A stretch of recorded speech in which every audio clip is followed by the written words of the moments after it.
Νεφρό πωλείται λόγω αναχωρήσεως σε νησί. Τιμή λογική. Καλωσορίσατε τους Αγίους Πάντες. Μου λες ονοματάκι και νούμερο θαλάμου του βαρέως Πάσχοτα.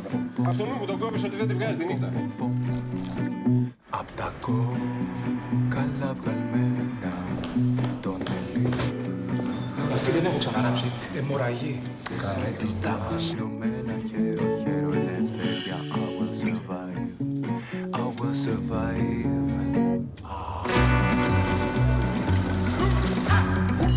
No fucking way I'm gonna trust a Greek hospital, okay? Τι θα κάνεις τώρα, ξέρεις? Τρύπες. Μαρή, γιατί βγάζεις γλώσσα και δεν βριάζεις τον γιατρό, Ναι, αλλά τι τρύπες? 2. 2 μοντέλες θα σας έχω. Σε σουίτα στο Χίλτον. Το κλειδί του θαλάμου τώρα! Συγκρού το έχουν κάνει εδώ μέσα. Επιστημονικός πάντως, Βάιντι μου, το σεξ καταπολεμά το άγχος θανάτου. Εδώ προσπαθούμε να δούμε τι θα γίνει με το ότι είμαστε απλήρωτοι από τα Χριστούγεννα. Σε παρακαλώ τώρα, τη δουλειά μου έκανα. Και γι' αυτό θα μη φτύσει. Ήρθα να τα σκάσω, τι να κάνω. Να του πω δηλαδή να μην κλείσει ταμείο. Όλοι ξέρουμε ποιο είναι το πρόβλημά σου.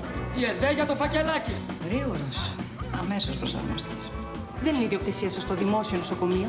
Λεφτά του Έλληνα φορολογούμενου είναι. Το άρρωστο εσύ. Το εσύ που νοσεί. Κάνει και πηματάκια ο Αρχίδης. Καρσόν, ένα νερό. Μήπως δεν είναι 100% ντόπερμαν. Σε παρακαλώ πολύ, για θα πω. Είπες κάτι? Μισό, όχι παγωμένο. Αυτή εδώ τη φανέλα δεν μου τη βγάζει κανείς. Ειδικότητα και δρόμο. Σιγά των μισθών που θα απολέσεις. Δρόμο, πού? Λανιάρες είναι, όχι εξωτροπείου.